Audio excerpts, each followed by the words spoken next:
नमस्कार दोस्तों, मैं अखिलेश विश्वकर्मा आप लोगों का स्वागत करता हूं आपके यूट्यूब चैनल हिंदी अनमोल ऑनलाइन पर। दोस्तों, हम लोग आधुनिक काल में छायावाद के समांतर चलने वाली काव्य धारा को देख रहे थे, जिसमें से देख रहे थे राष्ट्रीय सांस्कृतिक चेतना काव्य प्रधान काव्य धारा को। और कल की क्लास में हमने दिनकर जी को, रामधारी सिंह दिनकर जी को बहुत इत्मीनान से और पूरा देख लिया था। आइए राष्ट्रीय सांस्कृतिक चेतना काव्य धारा के जो बचे हुए कवि हैं आज की क्लास में उनको कंप्लीट करते हैं। वीडियो को 60% लोगों ने सब्सक्राइब किया है, 40% लोगों ने सब्सक्राइब नहीं किया है। ये 40% लोग जो वीडियो देख रहे हैं वो भी चैनल को सब्सक्राइब कर लें ताकि मुझको भी मोटिवेशन मिलता रहे और मैं क्लास डालने के लिए उत्सुक रहूं। तो आइए दोस्तों शुरू करते हैं आज की क्लास। और आज के जो हमारे कवि होंगे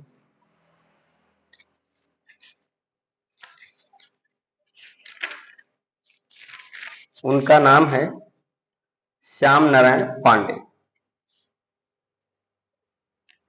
आज की क्लास 37वीं क्लास है। इसके पहले 36 क्लास हो चुकी है आधुनिक काल की। तो आइए बिना देर किए शुरू करते हैं आज की क्लास को दोस्तों। और हेडिंग डाल लीजिए, आज के जो कवि हैं श्याम नारायण पांडे। जो नए बच्चे हैं वो वीडियो को अगर पूरा देखना चाहते हैं तो आदिकाल की पहली क्लास से वीडियो प्रारंभ हुई है और अब तक की सारी वीडियो यूट्यूब चैनल पर रखी हुई है। और हिंदी अनमोल ऑनलाइन यूट्यूब पर लिखकर सर्च करेंगे तो उनको सारी वीडियो मिल जाएगी। एक एक वीडियो करके अपना नोट्स बना लें। हेडिंग डाल लीजिए श्याम नारायण पांडे। श्याम नारायण पांडे।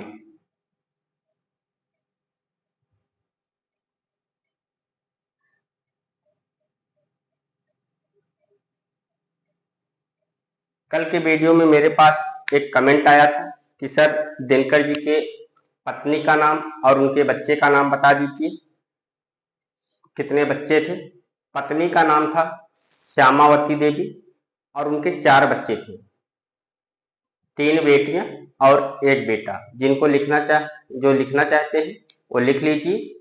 और ये बहुत महत्वपूर्ण बातें नहीं है, पत्नी का नाम और उनके कितने बेटे थे ये परीक्षा में नहीं पूछा जाएगा। परीक्षा में अक्सर करके माता पिता का नाम ही पूछा जाता है। जो बहुत प्रसिद्ध कवि होते हैं उनकी पत्नी का नाम ही पूछा जाता है। तो आइए देखते हैं आज श्याम नारायण पांडे को। जन्म की बात करें तो उनका जन्म 1907 ईस्वी, जन्म 1907 ईस्वी। अगर आपको लग रहा है कि मटेरियल कम मिल रहा है तो हम और बढ़ा देंगे, लेकिन वो आपके लिए उपयोगी नहीं होगा। हम उतना ही आपको दे रहे हैं जितना आपके लिए उपयोगी है। 1907 ईस्वी, डुमराव मऊ उत्तर प्रदेश। डुमराव मऊ उत्तर प्रदेश। और निधन की बात करें तो इनका निधन 1991 में हुआ था। निधन 1991। इनका उपनाम जनता का कवि। उपनाम क्या है? जनता का कवि।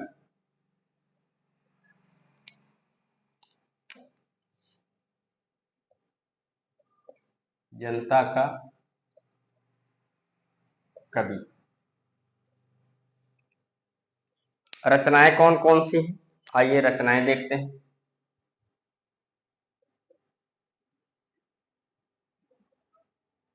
इनकी रचना है हल्दी घाटी 1939 में। हल्दी घाटी और कब है? 1939 में। 17 सर्ग है, प्रबंधात्मक महाकाव्य। 17 सर्ग प्रबंधात्मक महाकाव्य।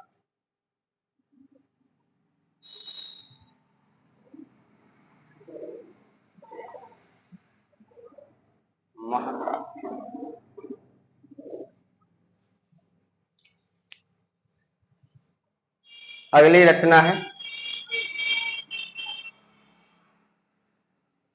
जौहर।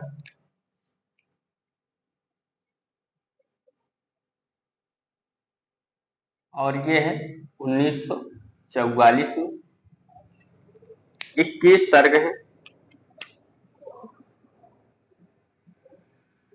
21 सर्ग हैं जिन्हें चिनगारी कहा गया है। जिन्हें चिनगारी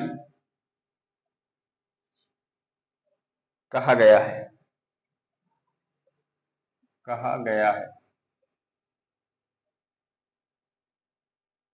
ये कैसा है? प्रबंधात्मक महाकाव्य।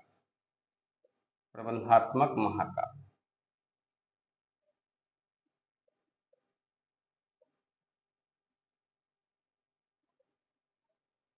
अगली रचना का नाम है भारती। 1946 में है। भारती कब है? 1946 में। तुमुल है 1948 में। तुमुल कब है? 1948 में। एक रचना थी त्रेता के दो वीर, उसी का परिवर्धित रूप है, तो आप लोग लिख लीजिए।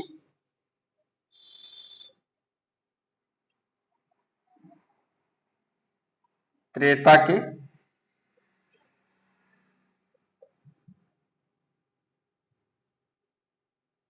दो वीर। और ये कब थी? 1936। दो वीर 1936 का परिवर्धित रूप। का परिवर्धित रूप।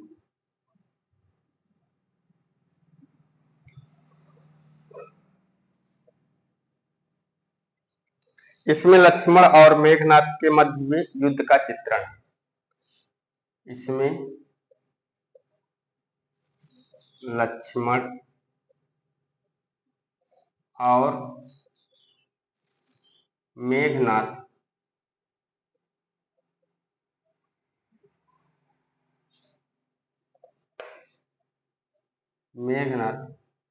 के मध्य हुए युद्ध का चित्रण।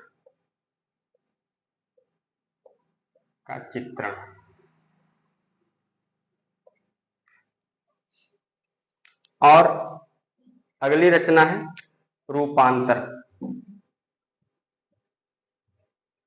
रूपांतर। और ये कब है? ये है 1948 में। 1948 में। और अगली रचना का नाम है जय हनुमान। 1956। जय हनुमान ये कब है? 1956 में।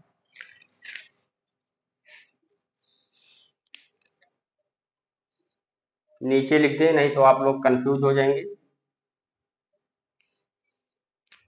जय हनुमान कब है?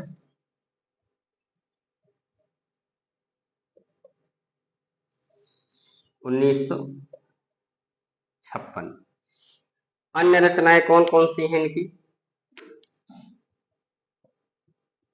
अन्य रचनाएं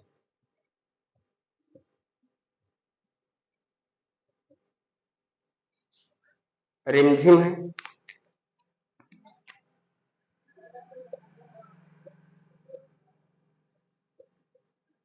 रिमझिम, आंसू के कण। आंसू के कण। शिवाजी।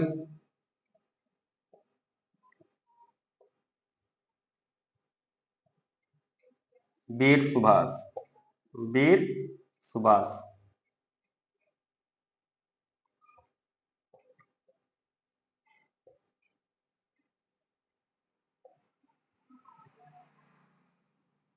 ये हो गए कौन? श्याम नारायण पांडे।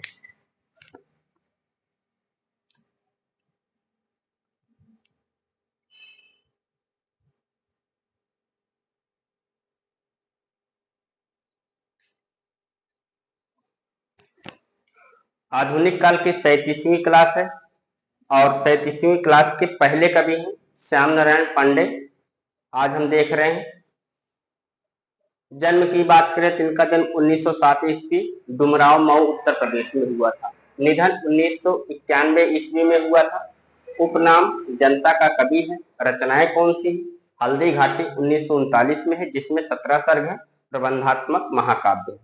जौहर 1944 21 सर्ग हैं, जिन्हें चिंगारी कहा गया है, यह भी प्रबंधात्मक महाकाव्य है। भारती 1946 में है। तुमुल 1948 में है। त्रेता के दो वीर, यह रचना का नाम है। त्रेता के दो वीर 1936 में लिखी गई, उसी का परिवर्तित रूप है तुमुल। इसमें लक्ष्मण और मेघनाथ के मध्य हुए युद्ध का चित्रण दिखाया गया है। अगली रचना है रूपांतर 1948 में लिखी गई। जय हनुमान है 1956 में। अन्य रचनाओं के बारे में बात करें तो कौन सी है? रिमझिम है, आंसू के कण है, शिवाजी है, वीर सुभाष। दोस्तों, इस कवि को आप लोग लिख लीजिए, फिर हम आगे देखते हैं।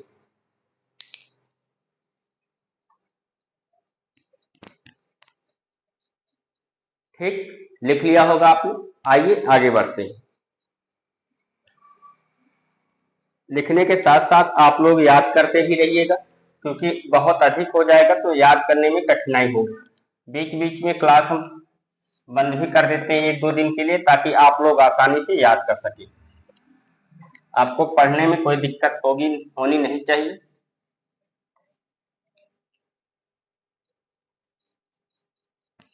चलिए दोस्तों, देखते हैं अगले कवि केदारनाथ मिश्र प्रभात को।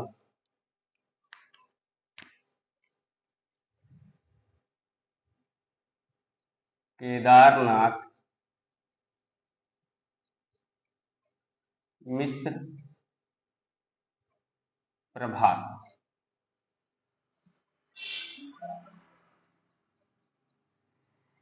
आइए इनके बारे में देखते हैं। जन्म की बात करें तो 1907 आरा बिहार। जन्म 1907 आरा बिहार।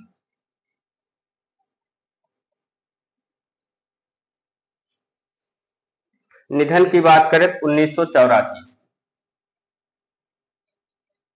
निधन कब हुआ? 1984।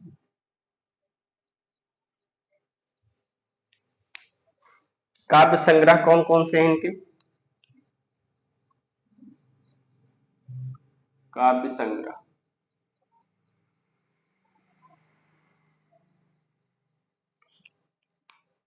कलेजे के टुकड़े 1928 में।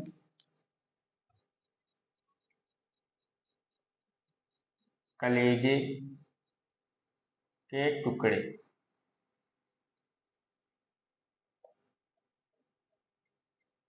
कब है? 1928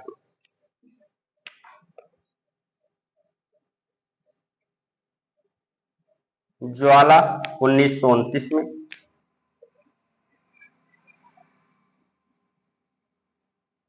ज्वाला कब है? 1929 में।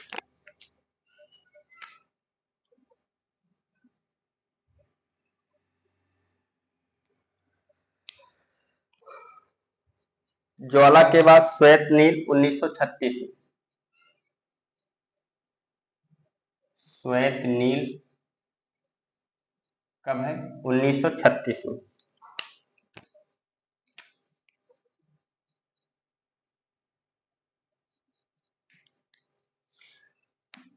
श्वेत नील के बाद कंपन 1942 में। कंपन कब है? 1942।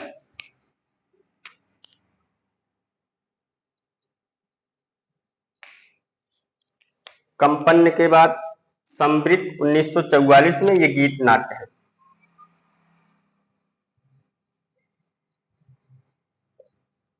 समृद्ध कब है? 1944 में।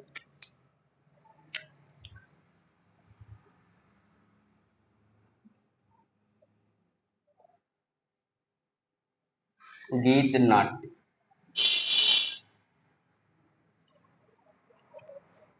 काल दहन 1948 में। काल दहन कब है? 1948।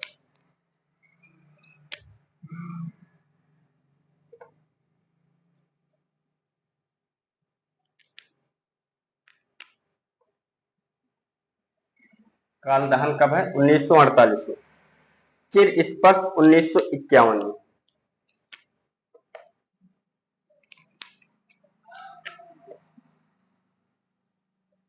चिर स्पर्श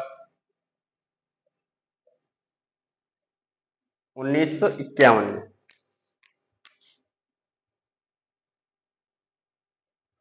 काव्य संग्रह कौन कौन से हैं? कलेजे के टुकड़े 1928 में, ज्वाला 1929 में, श्वेत नील 1936 में, कंपन 1942 में, समृद्ध 1944 में, ये गीत नाट्य है। काल दहन 1948 में, चिर स्पर्श 1951 में। ये सब किसके काव्य संग्रह है? ये सब काव्य संग्रह है केदारनाथ मिश्र प्रभात के। आइए देखते हैं इनके प्रबंधात्मक खंड काव्य। हेडिंग डाल लीजिए प्रबंधात्मक खंड काव्य।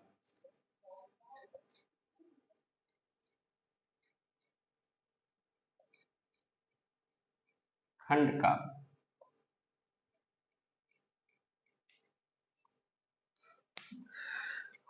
कैकेयी है 1950 में।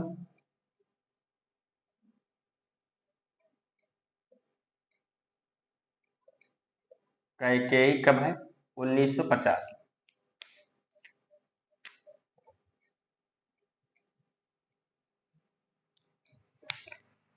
तप्तगृह 1954 में।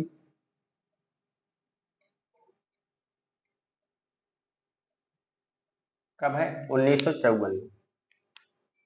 तप्तगृह कब है? 1954 में। ऋतभरा कब है? 1957 में।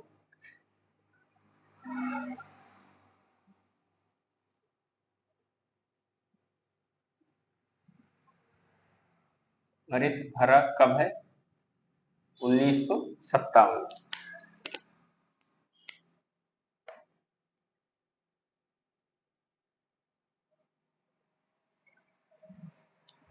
ये इनके प्रबंधात्मक खंड काव्य। कहानी संग्रह कौन कौन से हैं इनके? आइए कहानी संग्रह को देखते हैं। कहानी संग्रह केदारनाथ मिश्र प्रभात के केदारनाथ सिंह अलग है, केदारनाथ मिश्र प्रभात अलग है और केदारनाथ अग्रवाल ये अलग। तीन व्यक्ति हैं केदारनाथ के नाम से। एक है केदारनाथ मिश्र प्रभात, एक है केदारनाथ सिंह अग्रवाल और एक है केदारनाथ सिंह और एक है केदारनाथ अग्रवाल। तीन लोग हैं। तो आज हम किसको देख रहे हैं? केदारनाथ सिंह प्रभात को देख रहे हैं। इनका प्रबंधात्मक खंड का कैकेयी, तप्तगृह, ऋतभरा, जो जिसका समय है कैकेयी का समय है 1950, तप्तगृह का समय है 1954 और ऋतभरा का समय है 1957। आइए इनकी कहानी संग्रह को देखते हैं। समुद्र के मोती 1952।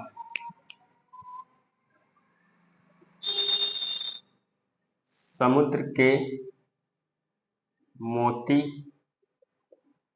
और ये कब है? 1952।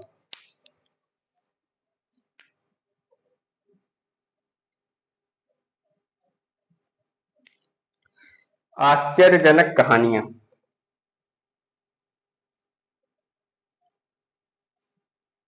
आश्चर्यजनक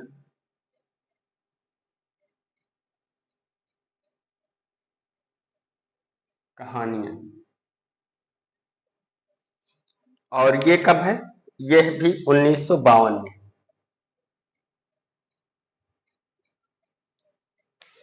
मनोरंजन की कहानियां।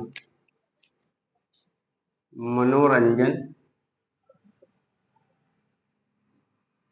की कहानियां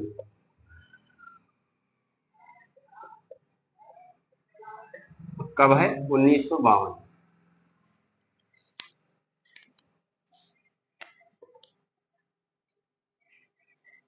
अगली कहानी का नाम है मूर्खों की कहानी। मूर्खों की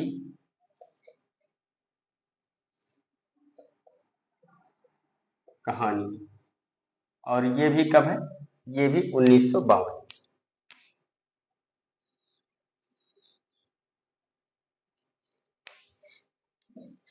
रचनाओं के संदर्भ में विशेष तत्व, आइए देखते हैं। रचनाओं के संदर्भ में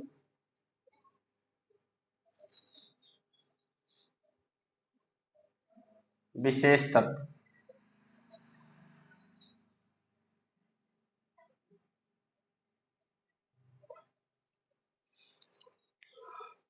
ज्वाला,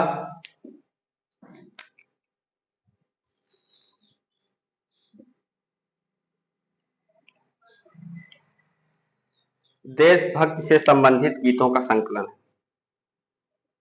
देशभक्ति से संबंधित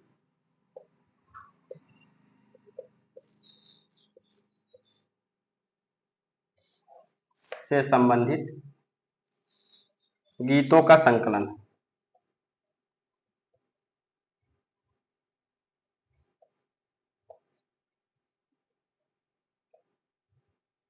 गीतों का संकलन है।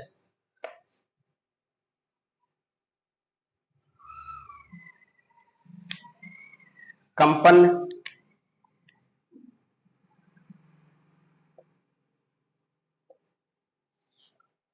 दार्शनिक विषयों पर आधारित रचना है। दार्शनिक विषयों पर आधारित रचना है।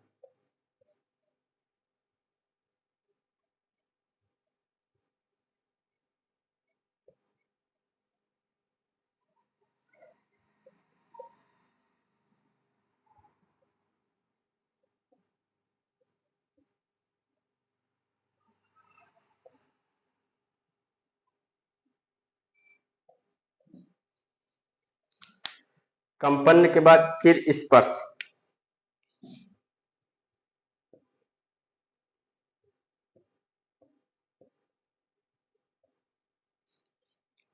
आध्यात्मिक विषयों पर आधारित।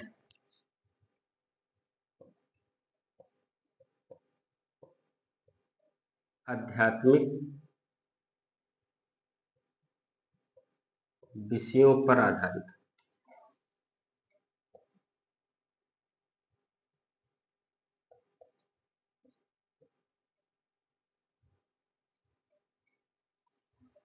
रचनाओं के संदर्भ में विशेष तत्व देख रहे थे। ज्वाला देशभक्ति से संबंधित गीतों का संकलन। कंपन दार्शनिक विषयों पर आधारित रचना। चिर स्पर्श आध्यात्मिक विषयों पर आधारित। केदारनाथ मिश्र प्रभात जो आज के कवि हैं, ये हुए कंप्लीट। इनको लिख लीजिए दोस्तों।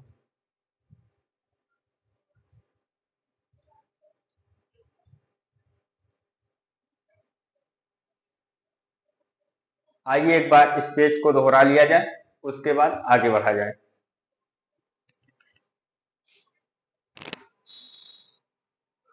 आज के कवि जो है ये कौन है? केदारनाथ मिश्र प्रभात। जन्म 1907 आरा बिहार में, निधन 1984 ईस्वी। काव्य संग्रह कौन सा है? कलेजे के टुकड़े कब है? 1928 में।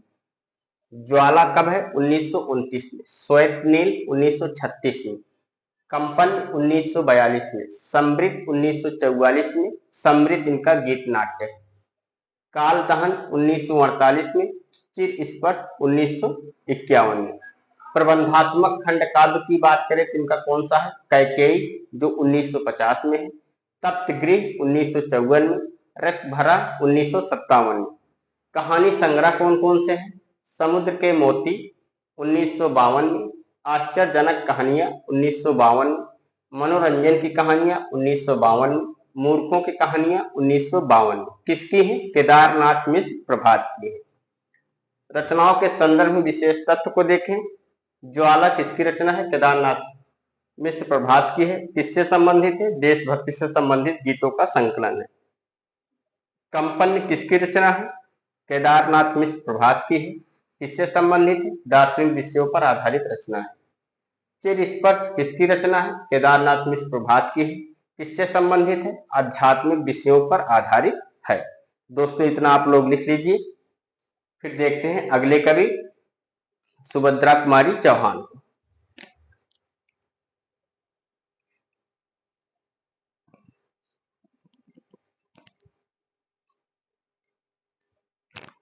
लिख लिया दोस्तों? आइए अगले कवि देखें, सुभद्रा कुमारी चौहान।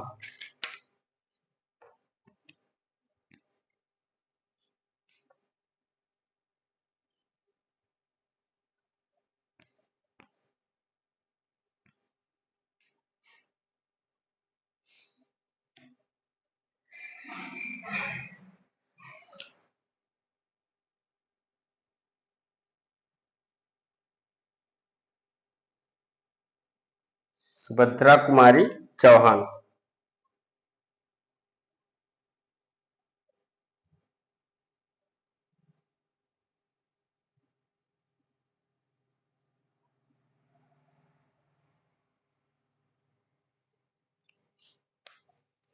जन्म की बात करें तो इनका जन्म 1904 निहालपुर प्रयाग,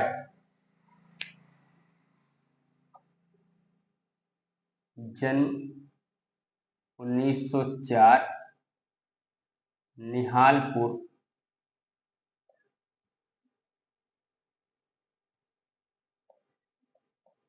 प्रयाग, निधन 1948 ईस्वी में। निधन ज्यादा लंबी उम्र इन्होंने नहीं जिया, 44 वर्ष जिया है। निधन कब हुआ? 1948। और कैसे हुआ था? मोटरसाइकिल दुर्घटना में। मोटरसाइकिल दुर्घटना में।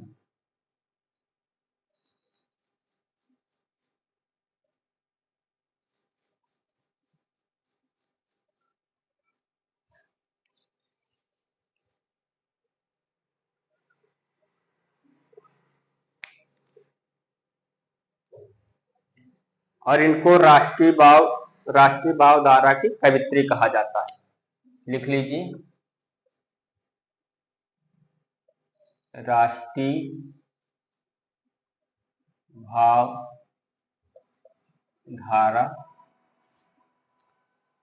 की कवित्री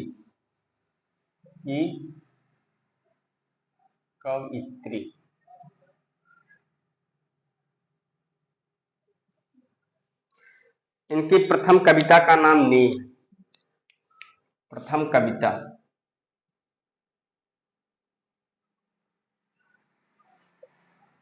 इनकी प्रथम कविता कौन सी है? नीम।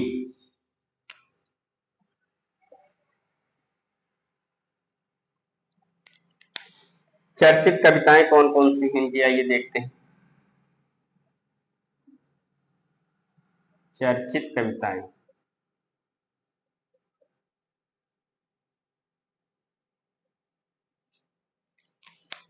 झांसी की रानी है,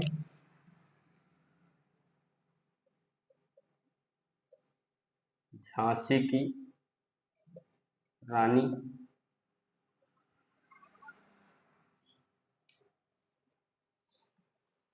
झांसी की रानी की समाधि,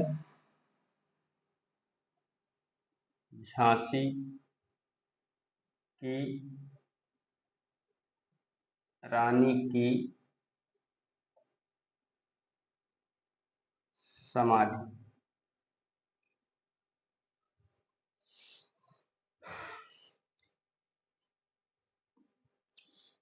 अगली कविता का नाम है जलियांवाला बाग का बसंत।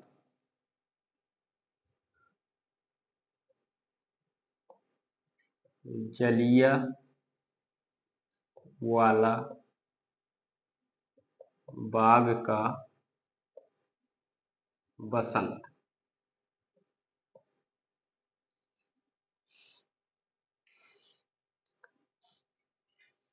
4 नंबर पर लिखिए, झंडे की इज्जत। झंडे की इज्जत में, झंडे की इज्जत में।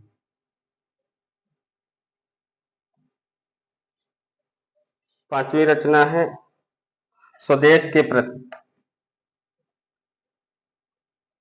स्वदेश के प्रति ये इनकी चर्चित क्या है, कविताएं।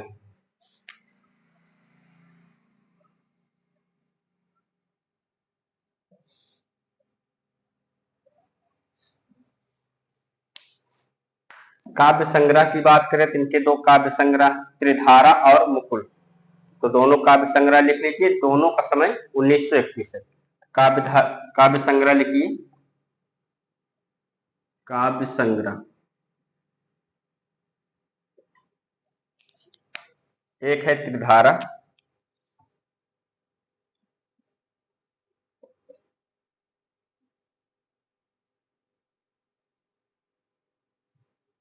त्रिधारा, और इसका समय है 1931। दूसरा है मुकुल, इसका समय भी 1931 है। मुकुल समय क्या है, 1931।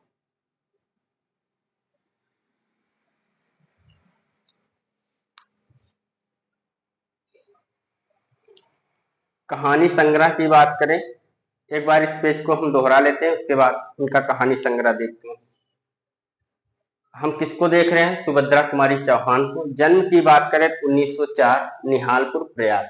निधन 1948 में। निधन कैसे हुआ, मोटरसाइकिल दुर्घटना में। राष्ट्रीय भावधारा की कवित्री इनको कहा जाता है। इनकी प्रथम कविता का नाम नीम है। इनकी चर्चित कविताएं कौन सी हैं, झांसी की रानी, झांसी की रानी की समाधि, जलियांवाला बाग का बसंत, झंडे की इज्जत में, स्वदेश के प्रति। किसकी चर्चित कविताएं हैं, सुभद्रा कुमारी चौहान। सुभद्रा कुमारी चौहान का काव्य संग्रह क्या है, त्रिधारा है और मुकुल है। दोनों का समय क्या है, 1931 है। अब आइए देखते हैं इनके कहानी संग्रह की। कहानी संग्रह,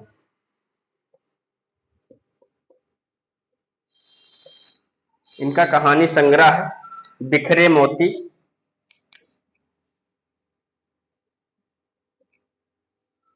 बिखरे मोती,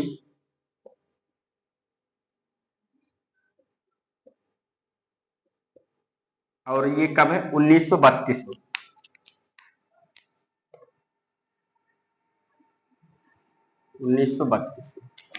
उन्मादिनी 1934 में।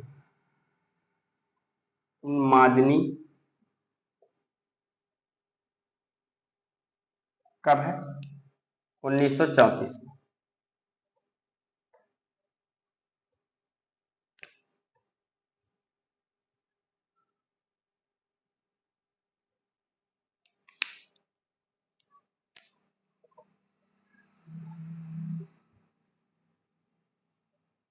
सीधे साधे चित्र 1947 में।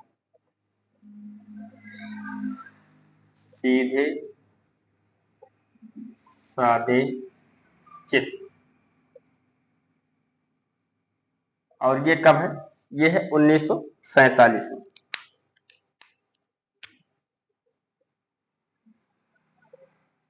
कहानी संग्रह कौन कौन से हैं, बिखरे मोती 1932 में, उन्मादिनी 1934 में, सीधे साधे चित्र ये सारे किसके हैं, सुभद्रा कुमारी चौहान की कहानी संग्रह है।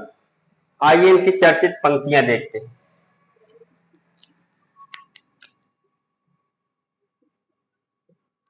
चर्चित पंक्तियां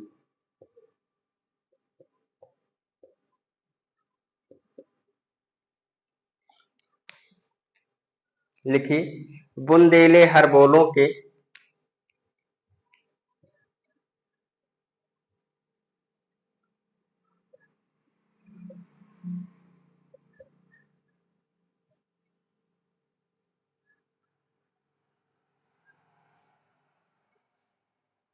बुंदेले हर बोलों के, मुंह हमने सुनी कहानी थी। मुंह हमने सुनी कहानी थी, हमने सुनी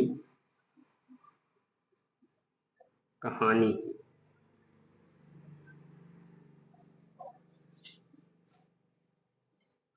खूब लड़ी मर्दानी वह तो, खूब लड़ी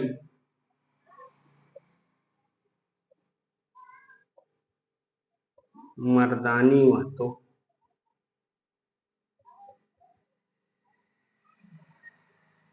झांसी वाली रानी थी। झांसी वाली रानी थी। सुभद्रा कुमारी चौहान की चर्चित पंक्तियां देख रहे हैं। पहली पंक्ति हमने क्या देखा? बुंदेले हर बोलन के मुंह हमने सुनी कहानी थी, खूब लड़ी मर्दानी वह तो झांसी वाली रानी थी। अगली पंक्ति है, लिखिए 2 नंबर पर, इस समाधि में छुपी हुई है। इस समाधि में छिपी हुई है। इस समाधि में छिपी हुई है एक राख की ढेरी। एक राख की ढेरी।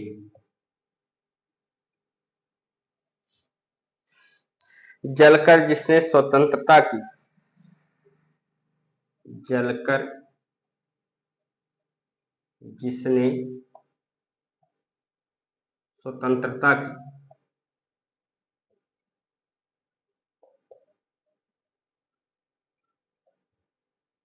जलकर जिसने स्वतंत्रता की दिव्य आरती फेरी।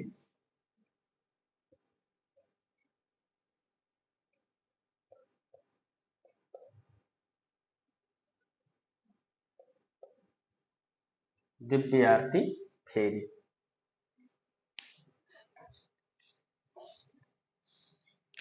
अगली पंक्ति है 3 नंबर पर, लिखिए मैं बचपन को बुला रही थी। मैं बचपन को बुला रही।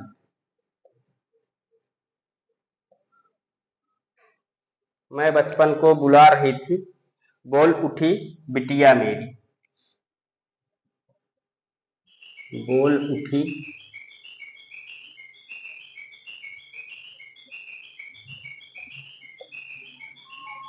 बिटिया मेरी।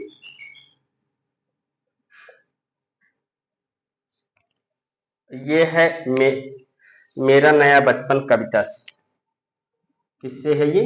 मेरा नया बचपन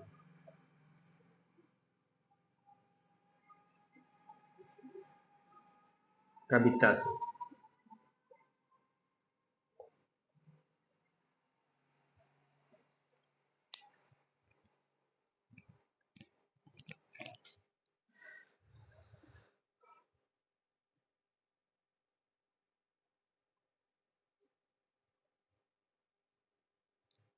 अगली पंक्ति है,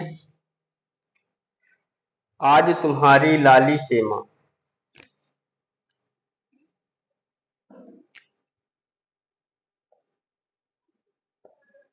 आज तुम्हारी लाली से मां।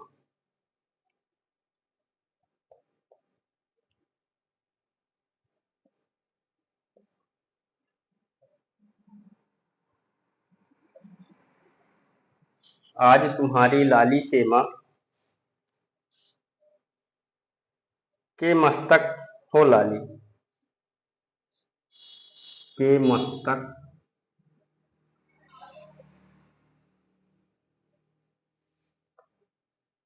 हो लाली।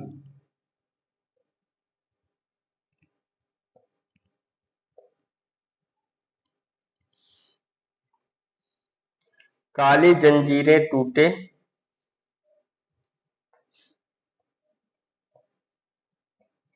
काली जंजीरें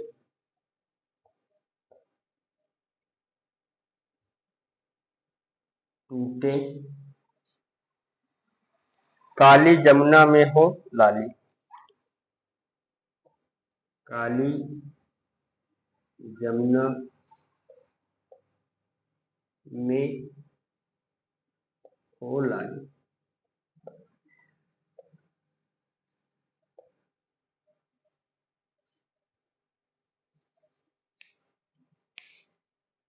आज तुम्हारी लाली से माँ के मस्तक हो लाली, काली जंजीरें टूटे, काली जमुना में हो लाली। ये किससे ली गई हैं? ये ली गई हैं पुरस्कार कैसा कविता से। कविता का क्या नाम है? पुरस्कार कैसा। पुरस्कार कैसा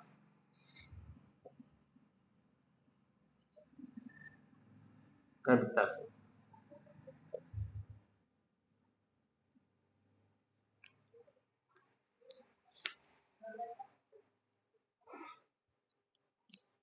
सुभद्रा कुमारी चौहान के बारे में हमें इतना जानना था।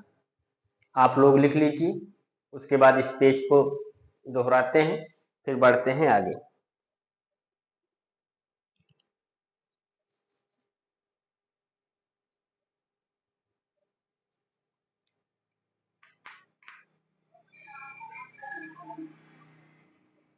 चलिए आइए दोस्तों देखते हैं।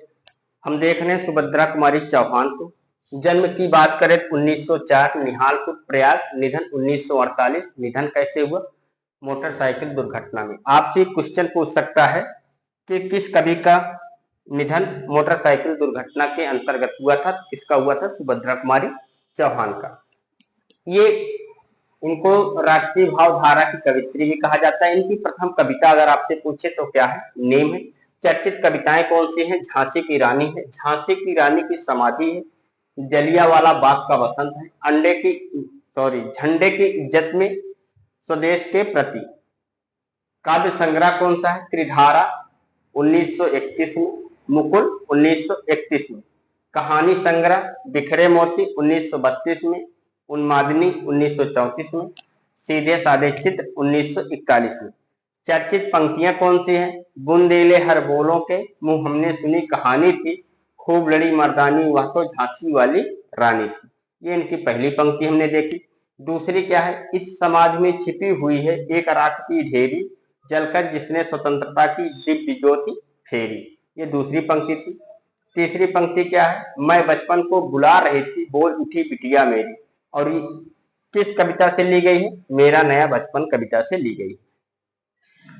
अगली पंक्ति क्या है? आज तुम्हारी लाली से माँ के मस्तक को लाली, काली जंजीरें टूटे, काली जमुना में हो लाली। ये किस कविता से ली गई है? पुरस्कार कैसा नामक कविता से ली गई पंक्ति है। तो दोस्तों आप लोगों ने लिख लिया होगा। आइए देखते हैं अब और आगे। अगले कवि हैं बालकृष्ण शर्मा नबी।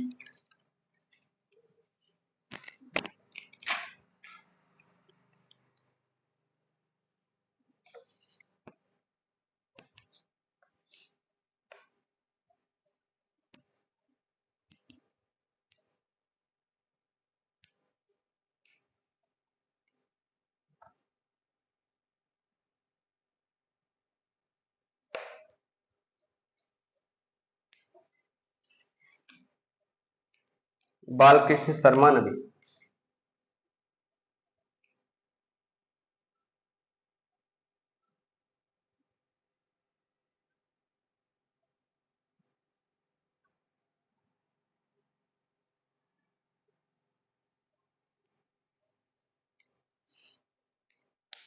इनका जन्म 1897 ईस्वी।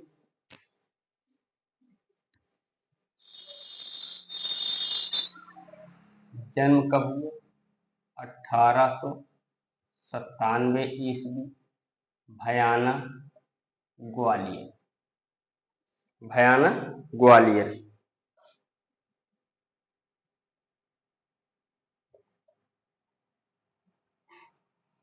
निधन कब हुआ? 1960 में। निधन 1960। प्रसिद्ध कविताएं कौन सी हैं?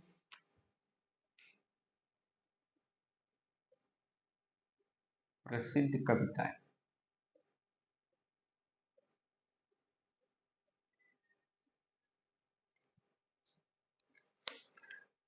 सृजन की लकीरें हैं 1931 में।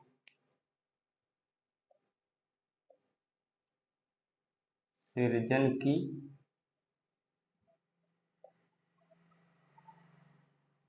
लकीरें, और ये कब है? 1931 में।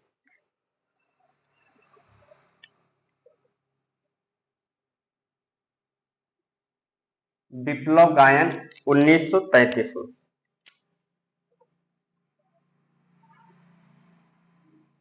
विप्लव गायन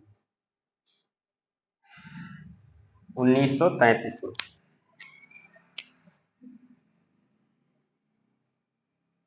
सृजन की लकीरें किसकी हैं? बालकृष्ण शर्मा नवीन की हैं। कब है? 1931 में। क्या है? उनकी कविता है। विप्लव गायन 1933 में, बालकृष्ण शर्मा नवीन की कविता है। ठीक, अब आइए देखते हैं इनका काव्य संग्रह।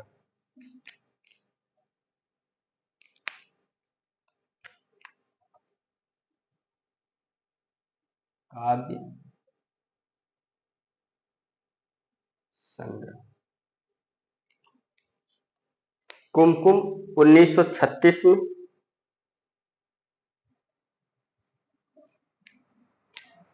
कुमकुम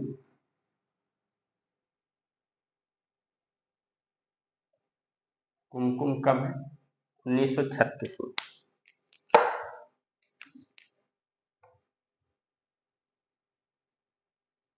1936। रश्मि रेखा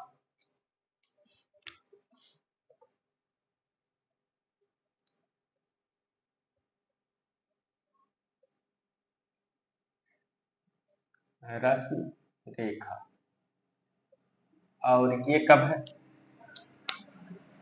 ये है 1951 में।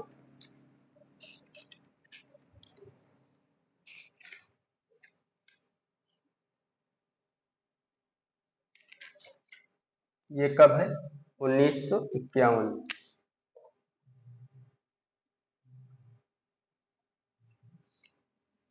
रश्मि रेखा किसकी है? बालकृष्ण शर्मा नवीन की। और रश्मि रथी किसकी है?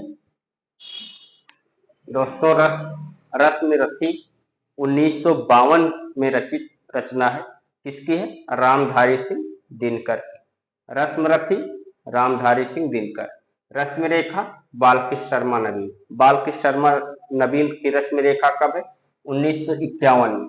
रश्मि रथी कब है? 1952 में। किसकी रचना है? रामधारी सिंह दिनकर की। अपलक 1951 में। अगली रचना का नाम है अपलक। कब है? 1951 में।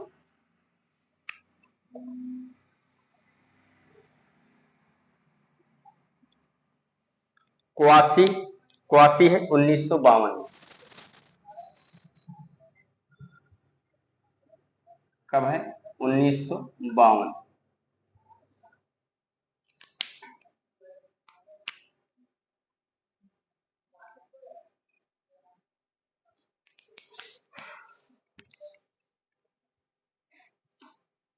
विनोबा स्तवन 1955 में।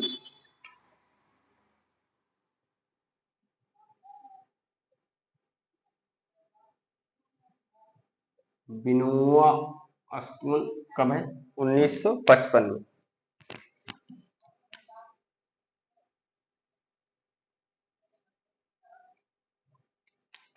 उर्मिला 1957 में।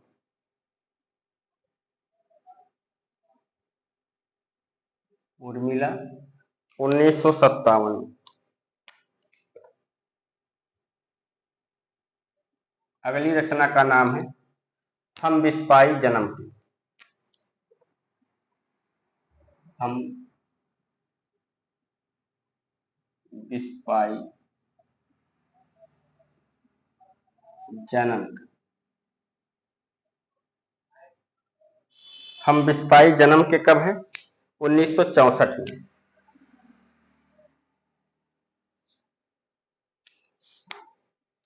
खंड काव्य की बात करें तो इनका कौन सा है? प्राण अर्पण।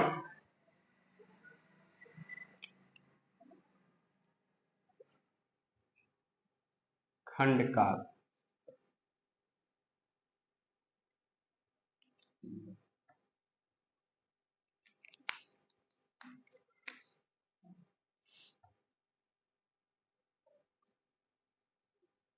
प्राणार्पण। और ये अपूर्ण है। ये क्या है? अपूर्ण है। गणेश शंकर। गणेश शंकर विद्यार्थी पर आधारित।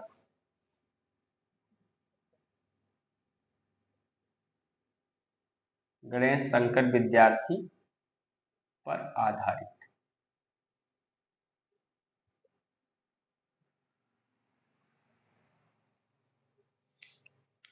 संपादित पत्र की बात करें तो 2 पत्रों का संपादन किया, प्रभा और प्रताप का।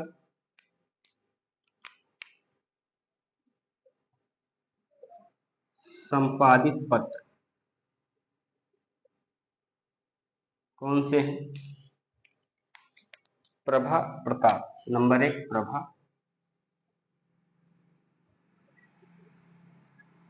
नंबर 2 प्रताप।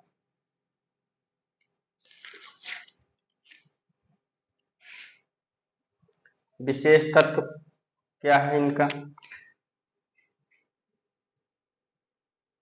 विशेष तत्व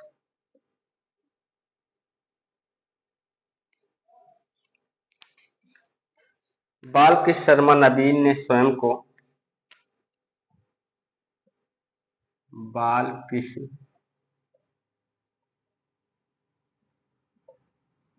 शर्मा नवीन ने स्वयं को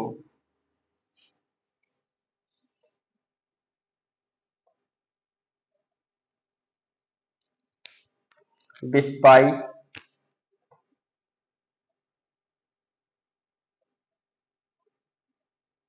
बिस्पाई एवं अनिकेतन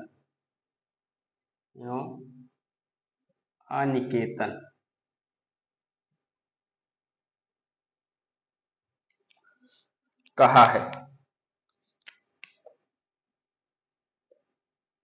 कहा है। इन्हें प्रेम एवं मस्ती परक काव्य का अग्रदूत माना जाता है। इन्हें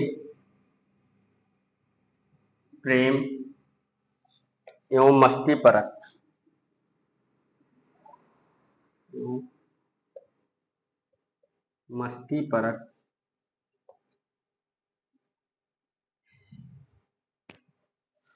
काव्य का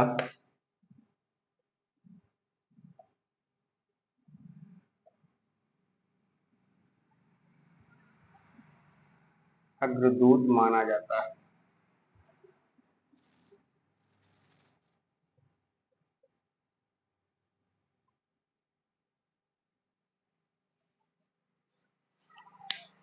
चर्चित पंक्तियां इनकी कौन कौन सी? आइए देखते हैं। चर्चित पंक्तियां। कभी कुछ ऐसी तान सुनाओ, कभी कुछ ऐसी तान सुनाओ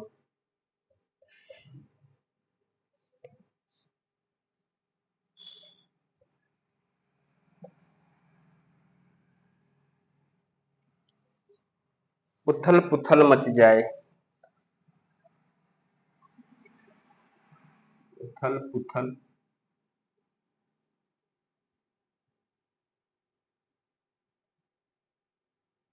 मच जाए। बरसे आग जलद जल जाए।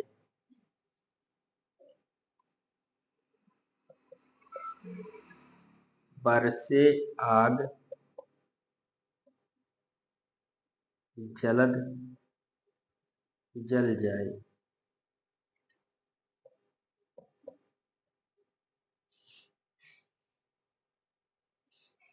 भस्मात भूधर हो जाए।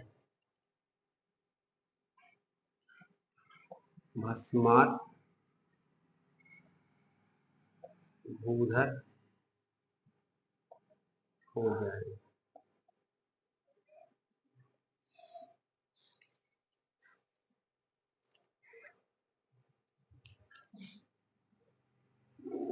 दूसरी पंक्ति है, आज घट पहली पंक्ति क्या है? कभी कुछ ऐसी तान सुनाओ उथल पुथल मच जाए, बरसे आग जलद जल जाए, भस्मात भूधर हो जाए। दूसरी पंक्ति लिखिए, आज खटक की धार कुंठिता है। आज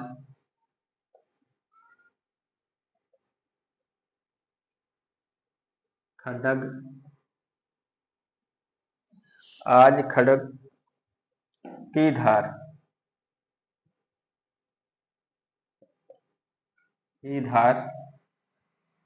कुंठिता है।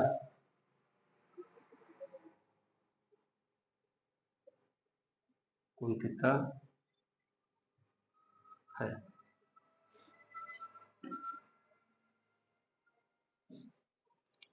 खाली तुड़ीर हुआ विजय। खाली तुड़ीर हुआ विजय।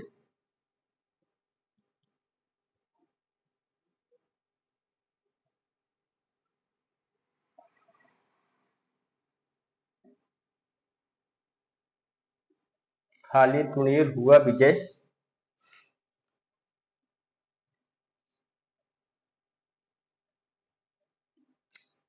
पताका झुकी हुई है। पताका झुकी हुई है।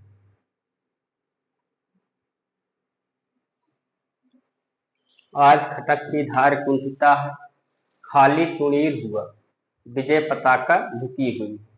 ये हो गई दूसरी पंक्ति। तीसरी पंक्ति थी, कोटि कोटि कंठों से निकली।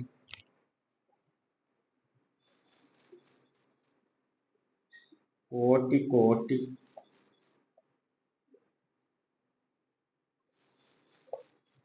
कंठों से निकली।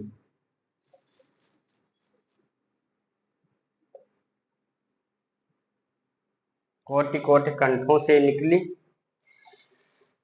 यही स्वर धारा है। यही स्वर धारा है।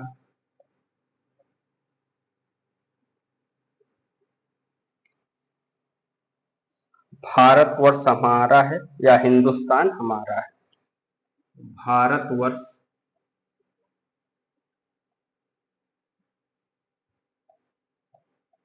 हमारा है या हिंदुस्तान हमारा है?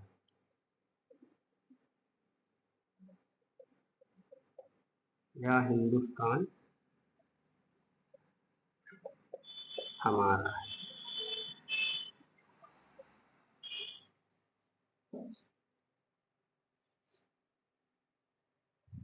कोटि कोटि कंठों से निकली यह स्वर धारा है। भारतवर्ष हमारा है या हिंदुस्तान हमारा है? 4 नंबर पर लिखिए, हम अनिकेतन हम अनिकेतन।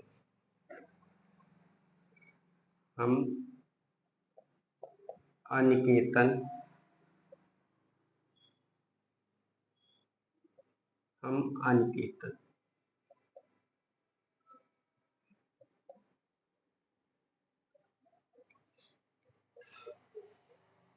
हम तो रमते राम।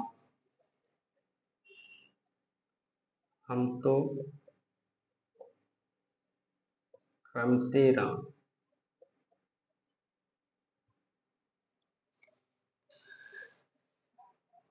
हमारा क्या घर। हमारा क्या घर।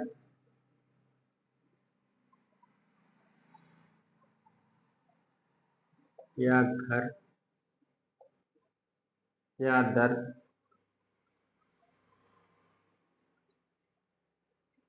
क्या दर क्या वतन।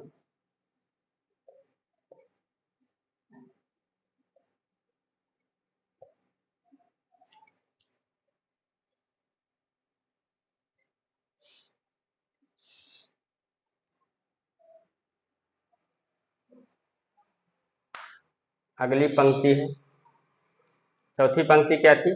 हम अनिकेतन हम तो रमते राम, हमारा क्या घर क्या दर क्या वतन।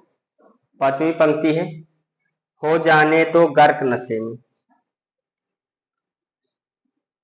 हो जाने दो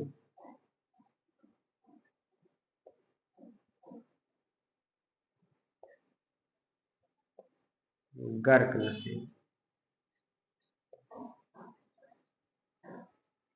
हो जाने दो गर्क नशे में, मत पड़ने दो फर्क नशे में, मत पड़ने दो फर्क नशे में।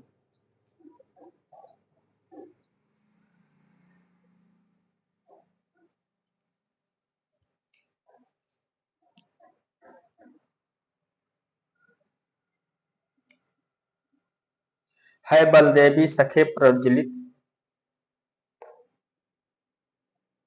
है बलदेवी सखे प्रज्वलित, है बलदेवी सखे प्रज्वलित,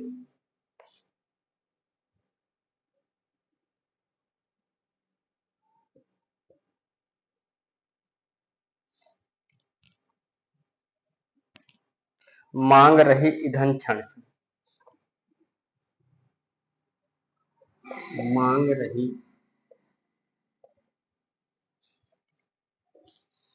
रही ईंधन क्षण क्षण,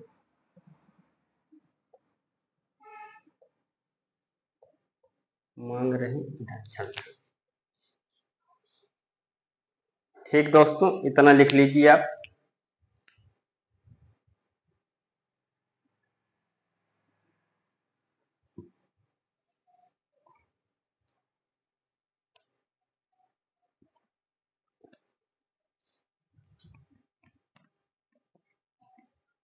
चलिए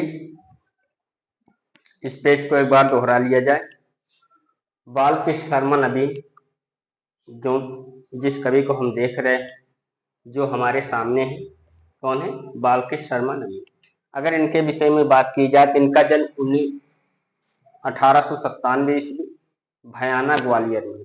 जन्म कब हुआ? 1897 ईस्वी भयाना ग्वालियर में। निधन 1960 में। प्रसिद्ध कविताएं कौन सी हैं? सृजन की लकीरें 1931 में लिखी गई। विप्लव गायन 1933 में लिखी गई।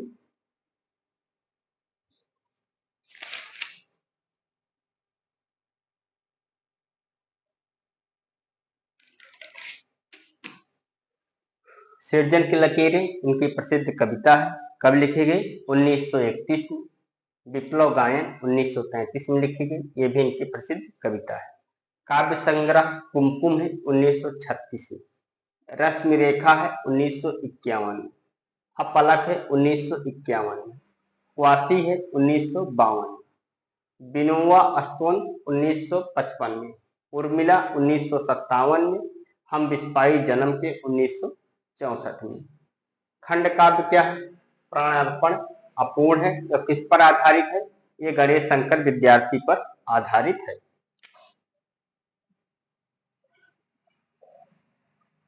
संपादित पत्र कौन से हैं? प्रभा, प्रताप। विशेष तत्व की बात करें तो बालकृष्ण शर्मा नवीन ने स्वयं को बिस्पाई एवं अनिकेतन कहा है। इन्हें प्रेम एवं मस्ती परक काव्य का अग्रदूत किसे कहा जाता है? आपसे कई बार क्वेश्चन पूछा भी गया होगा। तो मस्ती परक काव्य का अग्रदूत किसे कहा जाता है? बालकृष्ण शर्मा नवीन को कहा गया है। चर्चित पंक्तियां कौन सी? आइए पंक्तियां देखते हैं। पहली पंक्ति क्या है? कभी कुछ ऐसी तान सुनाओ उथल पुथल मच जाए, बरसे आग जलद जल जाए, भस्मात बूदर हो जाए। ये इनकी पहली पंक्ति। दूसरी पंक्ति क्या हमने देखी, आज खड़क की धार कुंठिता है, खाली तुड़ीर हुआ विजय पताका झुकी हुई। तीसरी पंक्ति, कोटि कोटि कंठों से निकली यह स्वर धारा है, भारतवर्ष हमारा है, यह हिंदुस्तान हमारा है। चौथी पंक्ति क्या है, हम आनिकेतन हम तो रमते राम, हमारा क्या घर क्या दर क्या वतन। ये चौथी पंक्ति थी। पांचवी पंक्ति क्या है, हो जाने दो गर्क नशे में, मत पड़ने दो फर्क नशे में, है बल देवी सखे प्रज्वलित, मांग रही ईंधन क्षण क्षण। ये इनकी पांचवी पंक्ति है। तो आप लोगों ने लिख लिया होगा दोस्तों। आइए देखते हैं और आगे।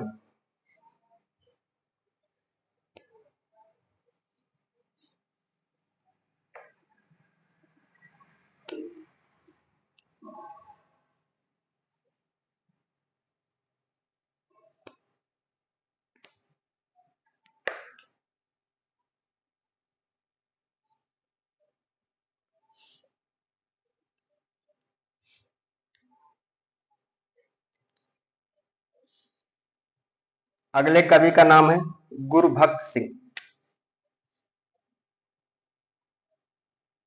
गुरुभक्त सिंह।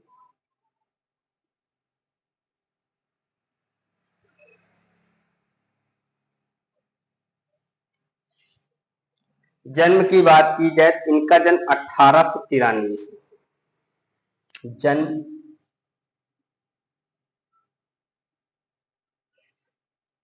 1893 से, जमिनिया गाजीपुर उत्तर प्रदेश। जमिनिया गाजीपुर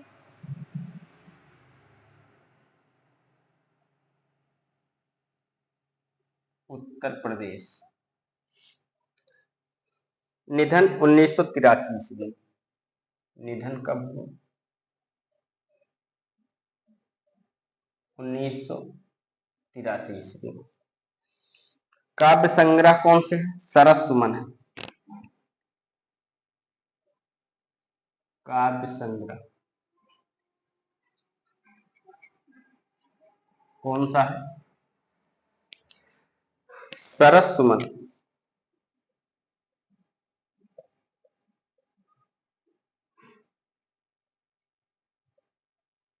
और कब है, 1925।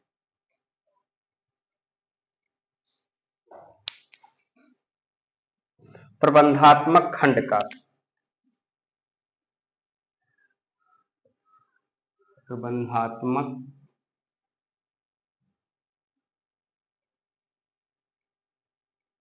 खंड का।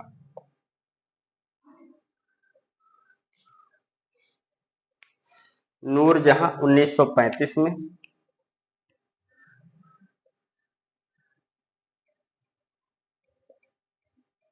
नूरजहां 1935 में। विक्रमादित्य 1944 में।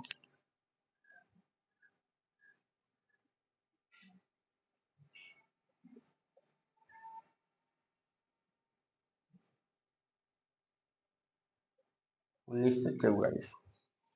नाटक प्रेम पास है, 1919 में लिखा है। नाटक कौन सा इनका, प्रेम पास।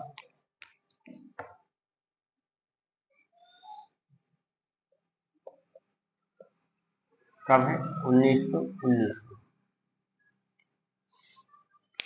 उपन्यास,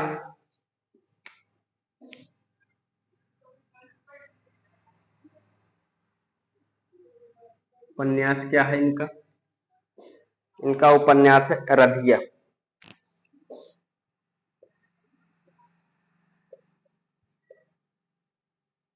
और इसका समय है 1922। राधिया नहीं है, रधिया कर दीजिए इसको।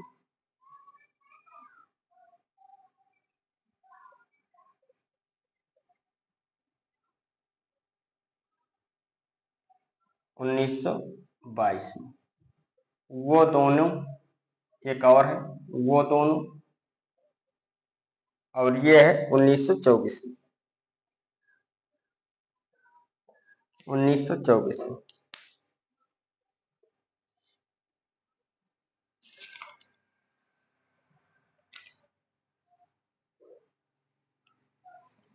दोस्तों लिख लीजिए, गुरु भक्त सिंह, जन्म